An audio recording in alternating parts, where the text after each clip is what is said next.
Hi hello welcome to attitude of gratitude. ఈ రోజు మన టాపిక్ అందమైన జుట్టు చక్కగా స్ట్రాంగ్ గా బలంగా హెల్దీగా ఉండాలి అని అంటే ఇక్కడ మీకు నేను కొన్ని కోడ్స్ ఇస్తున్నాను, వీటిని ఫాలో అవ్వండి.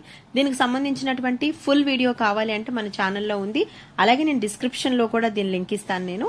మీరు అందులోకి వెళ్ళి స్విచ్ కోడ్స్ ని కూడా తెలుసుకొని మీ హెయిర్ ని చాలా అందంగా హెల్దీగా ఉంచుకోండి. ఓకే, సో ఫస్ట్ మీకు సంబంధించినటువంటి కోడ్ హెయిర్ బాగుండడానికి హెల్దీగా ఉండడానికి. The code is 90751772. సో దీన్ని ఇలాగే కలిపి టోటల్ గా మీరు చాంటింగ్ చేయాలండి. ఎవ్రీడే చాంటింగ్ చేయండి. అలాగే మీరు కోమ్ చేసుకునే కోమ్ మీద కానీ పెట్టుకునే ఆయిల్ ఆరెల్స్ షాంపూ మీద కూడా ఈ నెంబర్స్ ని మీరు డ్రా చేసుకోవచ్చు. పర్మనెంట్ పెన్ తో మీరు డ్రా చేసుకోవచ్చు. At the same time me left hand of body మీద రాసుకోవచ్చు, లేదు అని అంటే బుక్ లో కూడా వీటిని రాసుకోవచ్చు. సో హీలింగ్ కోడ్స్ ఎక్కువ చాంటింగ్ చేయడం, కోమ్ మీద అలాగే ఆయిల్ అండ్ షాంపూ బాటిల్స్ మీద రాసుకుంటే చాలా బాగా పనిచేస్తాయి. సమ్ టైమ్ అలోవేషియా కూడా చాలా మందిని బాధ పెడుతూ ఉంటుందండి. దానికోసం ఈ కోడ్ అనమాట 5484121.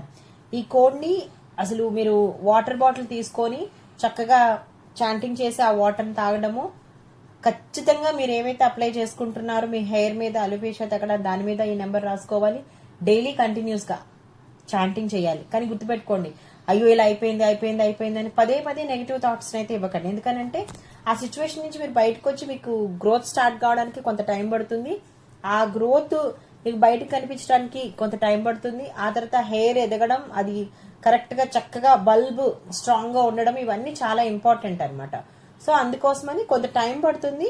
మీరు మీకోసం మీరు టైం కేటాయించుకొని ఈ కోర్స్ ని మాత్రం ఖచ్చితంగా యూజ్ చేయండి. అండ్ ఇంకో విషయం గుర్తుపెట్టుకోండి, ఈ కోర్స్ అన్ని చదవడం వల్ల అయిపోతుందని అలా ఎప్పుడు పెట్టుకోకండి అమ్మా. డాక్టర్ దగ్గరికి వెళ్లాల్సిన అవసరం ఉంటే ఖచ్చితంగా మీరు డాక్టర్ దగ్గరికి వెళ్ళి డాక్టర్ ఇచ్చినటువంటి మెడిసిన్ యూజ్ చేస్తూ వీటిని కూడా యూజ్ చేయండి. ఫలితాలు తొందరగా వస్తాయి అనమాట. సో ఖచ్చితంగా స్విచ్ కోర్స్ హీలింగ్ కోర్స్ కి రిజల్ట్స్ కంపల్సరీ ఉంటాయి, అందులో ఎటువంటి డౌట్ లేదు. కానీ మీరు కూడా కొంచెం డాక్టర్ ని కన్సల్ట్ అయ్యి అసలు మీకు ఏం విటమిన్స్ తక్కువ ఉన్నాయి, అసలు ఎందుకు వచ్చింది, మీ హెల్త్ కండిషన్ ఏంటి తెలుసుకుంటే ఫర్దర్ గా ఇలాంటివి రాకుండా ఉంటాయి. ఇది మాత్రం ముఖ్యంగా మీరు గుర్తుంచుకోవాల్సిన విషయం అనమాట.